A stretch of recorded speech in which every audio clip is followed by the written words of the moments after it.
the first question I have for you is, how did you decide to make documentaries? Before, I just want to say what an absolutely extraordinary event this has been.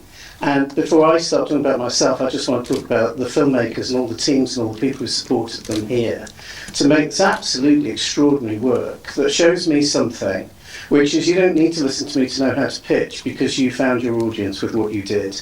And so when I start talking about what I know, which is my own experience of pitching and getting projects funded, I hope that you can use your creativity to adapt my experience in an unscripted world to your experience in a scripted world.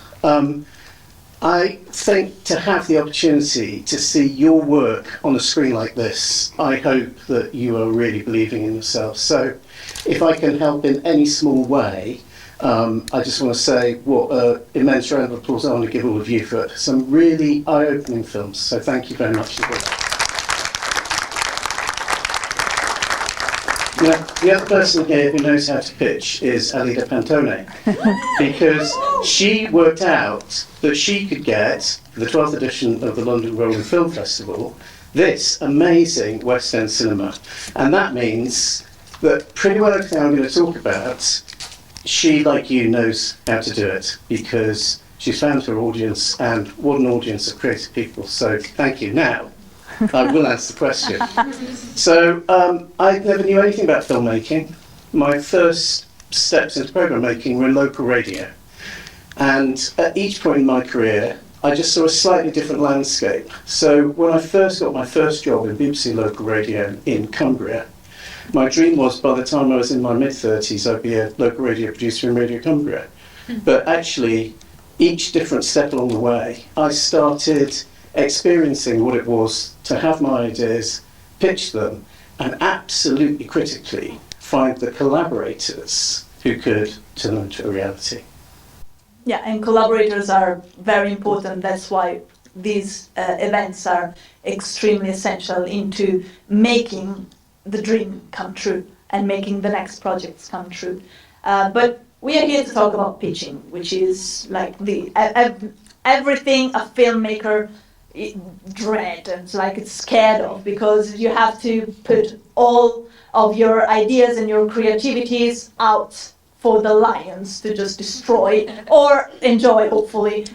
So how do you have any advice for someone who wants to pitch something or has to,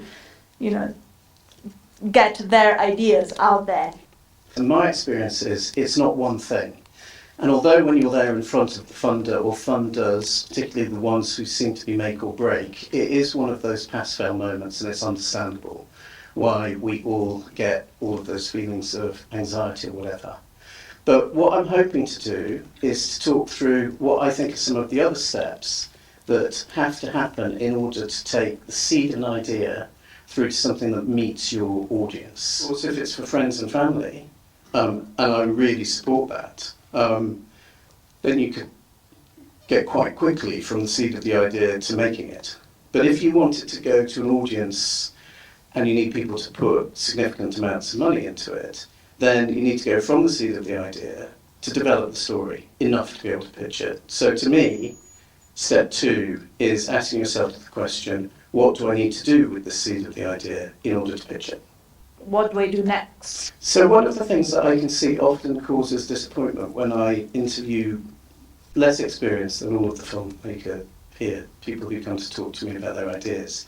They're full of enthusiasm, but they've never necessarily, present company accepted, understood that just because they're enthusiastic about something doesn't mean they'll be able to convince somebody else. So you need to work out, who am I going to pitch to?